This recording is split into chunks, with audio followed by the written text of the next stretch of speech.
El tiempo del miedo de Nelson Manrique es el último proyecto del Fondo Editorial del Congreso y agrupa diversos ensayos escritos a lo largo del conflicto armado que postró al Perú durante la década antepasada. Precisamente para comentarlos hemos invitado al propio autor, a Nelson Manrique, a quien le damos la bienvenida en nuestros estudios. Nelson, ¿cómo está? ¿Cómo le va?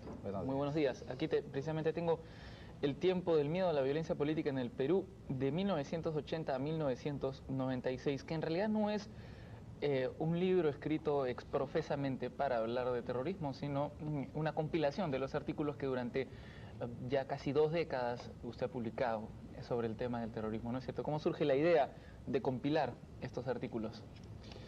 Bueno, cuando redacté los ensayos era un periodo bastante difícil en el país. Difícil porque terminabas tomada entre dos fuegos. Lo que escribía no le gustaba a Sendero, pero tampoco le gustaba a las Fuerzas Armadas. Era un intento de mantener un espacio crítico de reflexión.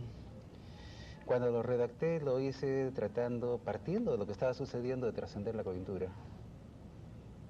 Luego lo revisé para ver si habían resistido a la prueba del tiempo y creo que lo han hecho. Es decir, mantienen actualidad desde su punto de vista. Eso creo. Y me parece un momento importante, buen momento para sacar el libro, puesto que la coyuntura en este terreno está marcado por el trabajo de la Comisión de la Verdad. Claro, es decir, el trabajo de la Comisión de la Verdad, pero hay otros elementos que determinan la pertinencia de una obra de esta naturaleza en este momento, ¿no? Como el anunciado resurgimiento de Sendero, y ya incluso con acciones violentas en la selva, fundamentalmente, ¿no es cierto?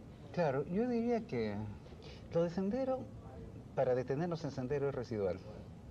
El problema mayor me parece que las causas que provocaron la emergencia de la violencia política, desde mi punto de vista, no se han solucionado.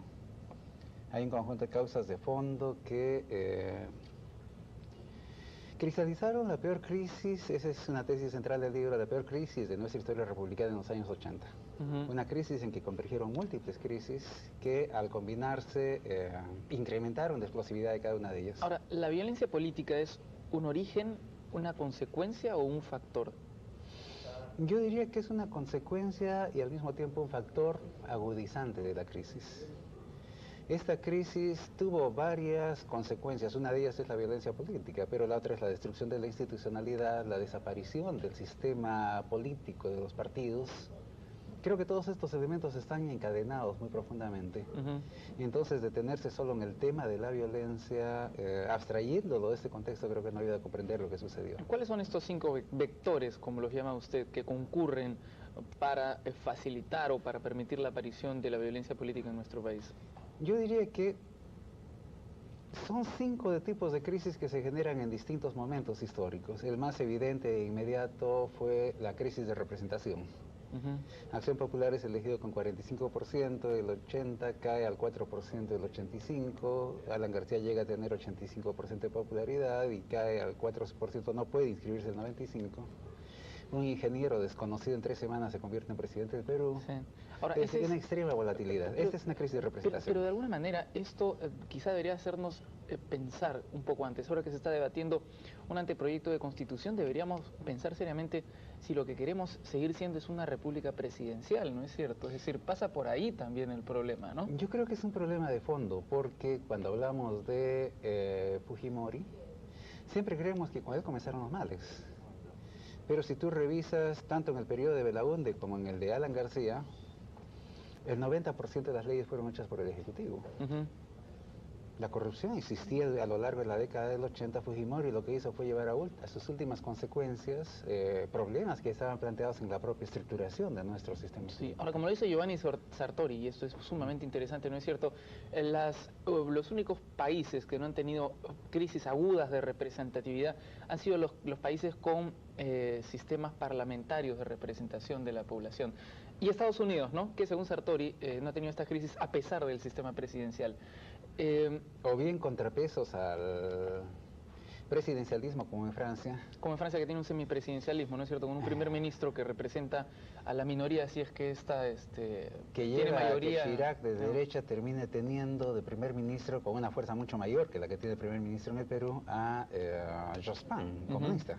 La famosa cohabitación, muy a la francesa, por cierto. Claro, ahora, hay otros elementos que uno tiene que tomar en cuenta, ¿no es cierto? Y es, por ejemplo, el racismo, que usted llama por su nombre directamente, no hay eufemismos en este caso. Pero ¿cómo se comprende ese racismo? Es decir, ¿no se agudiza aún más la controversia, el conflicto existente al interior de nuestro país?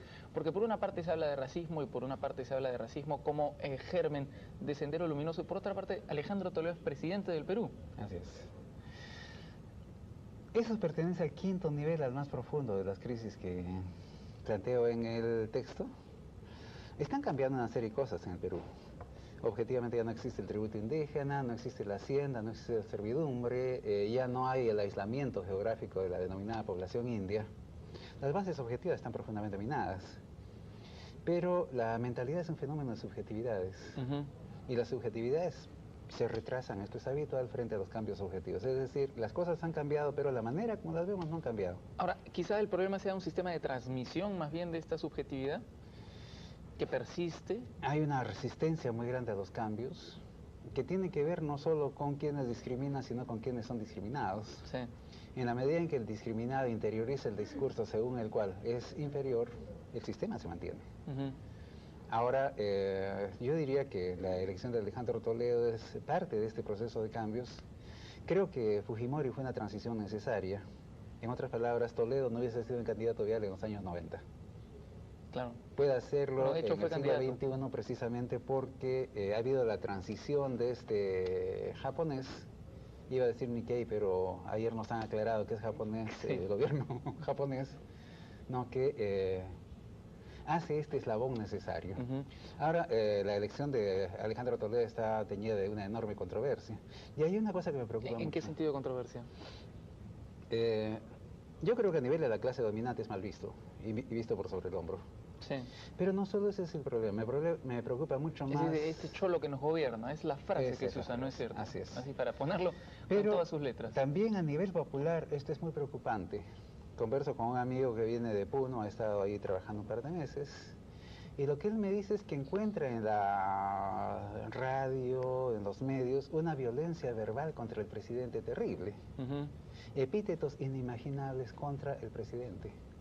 Claro, no epítetos, uno puede estar insultos, en contra ¿no? del presidente, puede discrepar, pero es el presidente. Sí. Sin embargo, creo que es el hecho de que los sectores populares lo vean como igual, hace que no se le respete. Sí. Y esa es una falta de respeto con ellos mismos. Porque, Ahora, repito, pueden sentirlo igual, pero tienen la investidura de presidente, representa al país. Y sin embargo, la manera de tratarlo expresa la absoluta pero evidentemente, falta de pues respeto. esto es el reflejo de una crisis institucional que se ha generalizado en nuestro país, ¿no es cierto? Ni siquiera el presidente Yo como diría que va más institución... allá, porque no se atreverían a utilizar esos epítetos con Alan García o con cualquier otra persona que sientan como superior. Sí, ahí es es donde sigue funcionando el racismo, ese racismo interiorizado. Ahora, un inicio de solución podría pasar, por ejemplo, por formalizar a los movimientos subversivos, por dotarlos de legalidad, evidentemente aislarlos de esta raíz violenta, pero por ejemplo darles forma de partido político. Creo que ahí tiene que hacerse un trabajo bastante fino. Evalúo que un 80% de la gente que está en prisión estaría feliz si le dieran la oportunidad de rehacer su vida. Jóvenes idealistas que en su momento pensaron que podían cambiar el país por medio de la violencia, que reconocen que se equivocaron, pero a los que el país no les da ninguna alternativa y que por lo tanto mejor están siguiendo ese 20% que sigue el discurso intransigente. Porque de alguna manera es, que, claro, la repetición del modelo FARC, ¿no es cierto? Más allá de la ideología, ¿no? Es decir, la FARC ya no manejan una ideología, es decir, es la guerrilla por la guerrilla, como una forma de vida o de supervivencia, más bien, ¿no? Pero estoy pensando en este momento más bien en los miles de personas que están en la prisión, que son un saldo que también creo que la Comisión de la Verdad va a tener que encarar.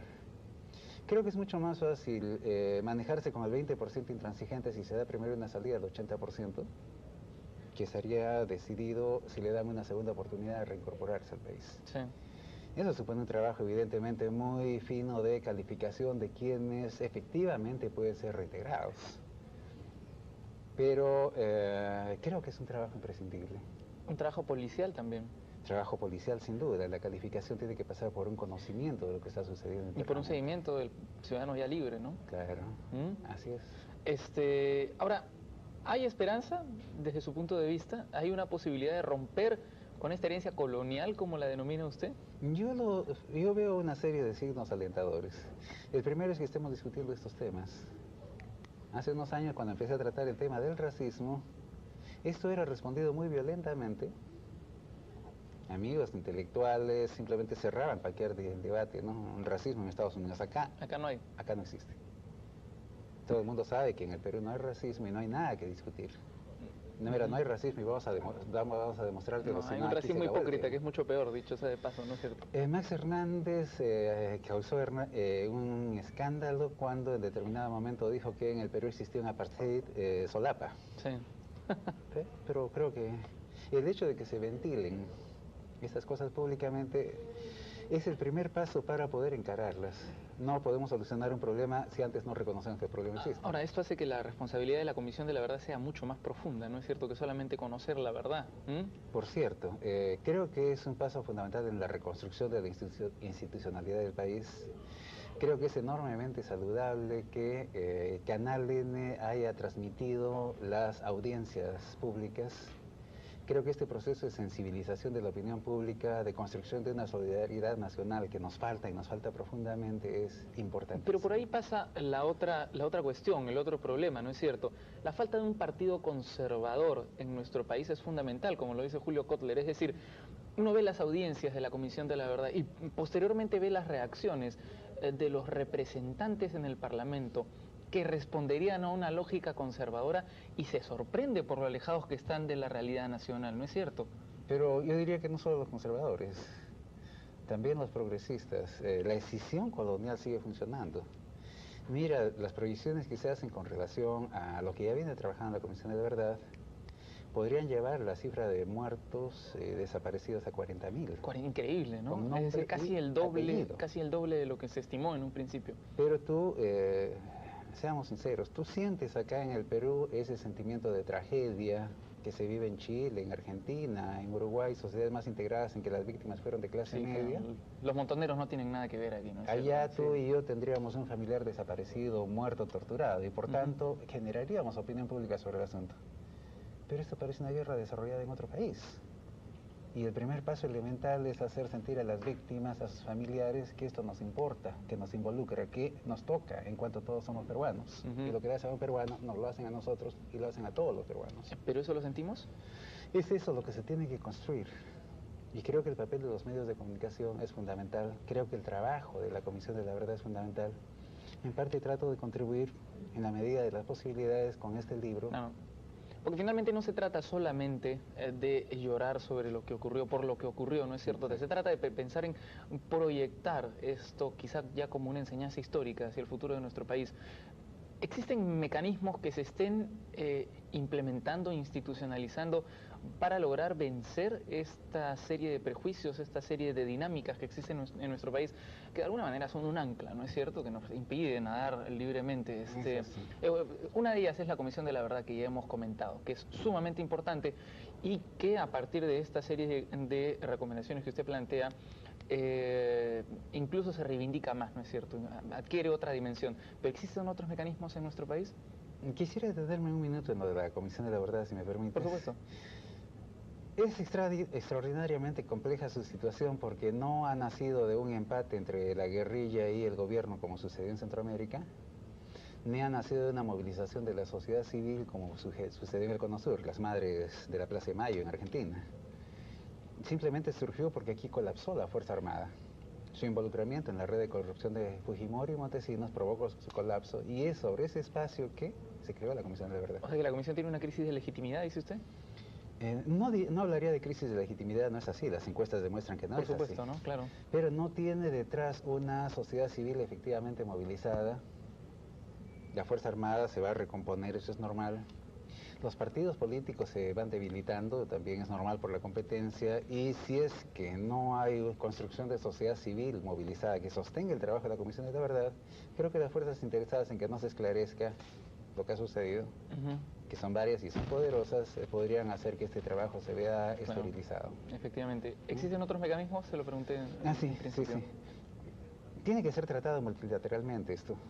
La educación sin duda es un factor fundamental.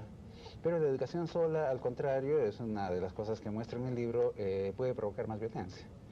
Al generar un conjunto de expectativas de reconocimiento de ciudadanía que luego son desdichas día a día por la vida cotidiana. Según la ley todos somos iguales, etcétera, etcétera, pero cuando se va a buscar trabajo, etcétera, etcétera, salen el conjunto de discriminaciones, el conjunto de exclusiones. Quisiera tocar el ejemplo de España, que es muy ilustrativo. Hasta los años 70, español en París o en Berlín era sinónimo de camarero, de mozo, portero, y por lo tanto eran discriminados y había racismo contra los españoles. Ahora los españoles son turistas opulentos que son recibidos como europeos. Lo que quiero decir es que detrás del racismo hay un conjunto de factores socioeconómicos. Sí, evidentemente. El racismo es un mecanismo a través del cual tú naturalizas, atribuyendo a la biología, diferencias que son de carácter socioeconómico. En tanto no hagamos una estructura social más incluyente también en el terreno de la economía, sin estos abismos, esta enorme brecha entre los ricos y los pobres, en tanto no encaremos la crisis económica y todo esto, la sola educación, los medios de comunicación no bastan. Creo que nos ha vencido el tiempo, pero yo no quería dejar de hacerle una pregunta que me parece que es fundamental dentro de la dinámica que vivimos actualmente. Las Fuerzas Armadas son casi una isla hoy en nuestro país. Se han sido segregadas prácticamente de la sociedad civil por lo que ocurrió en la década del fujimorismo. ¿Qué papel le toca a ellas? En primer lugar, creo que es necesario analizar el tema reconociendo que en parte también son víctimas de implementación de una doctrina de guerra dada por los norteamericanos que ponía el énfasis en la represión indiscriminada y la violación de derechos humanos. Eso está en los manuales que se han hecho públicos por el gobierno norteamericano de formación en la Escuela de las Américas, Fort Bullitt, donde iban todos los oficiales latinoamericanos. En segundo lugar, creo que es necesario darles canales efectivos de participación en la política. Eso de que los militares son deliberantes cuando nos ha gobernado más de las 3/4 partes de nuestra vida republicana, que no son políticos, es una tontera. Si no se les abre la puerta, entran por la ventana. Abramosles las puertas, démosles derecho al voto, como tienen en Estados Unidos e Inglaterra, para mencionar dos países que ganaron todas sus guerras. Se detuvo el conteo de votos. Menos Vietnam en Estados Unidos, ¿no? Perdieron bien merecidamente. Pero esto, se decía que se detuvo el conteo de votos en la última elección porque había que esperar los votos de los soldados que estaban destacados en el exterior. Y eso de que rompe la línea de mando, que afecta a la defensa nacional, bien hacia los norteamericanos o a los ingleses. Para dar dos ejemplos concretos. Creo que hay que darle derecho a voto. Creo que hay que darles efectivos canales para que no sean ciudadanos a medias. Lo cual supone darles derechos y supone darles responsabilidades y supone tomarles cuentas por esas responsabilidades políticamente. Efectivamente, Nelson, muchas gracias por su participación en el 6 a 9. Mucha suerte además con El tiempo del miedo a la violencia política en el Perú entre el 80 y el 96 del Fondo Editorial del Congreso de la República. Vamos a ir a una pausa y continuamos.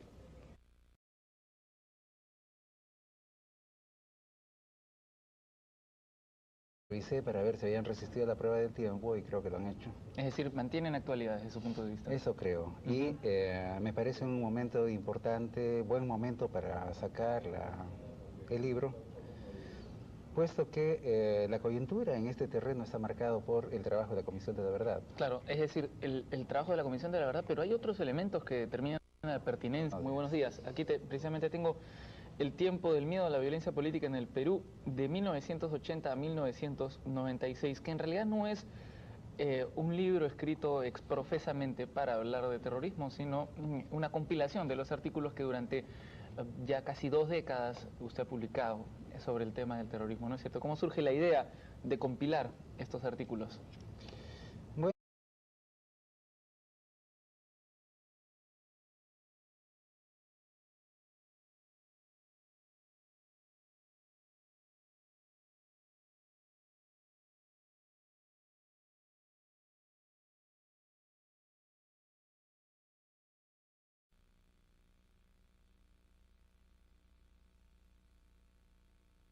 Bueno, cuando redacté los ensayos era un periodo bastante difícil en el país. Difícil porque terminabas tomada entre dos fuegos. Lo que escribía no le gustaba a Sendero, pero tampoco le gustaba a las Fuerzas Armadas. Era un intento de mantener un espacio crítico de reflexión. Cuando lo redacté lo hice partiendo de lo que estaba sucediendo, de trascender la coyuntura. Luego lo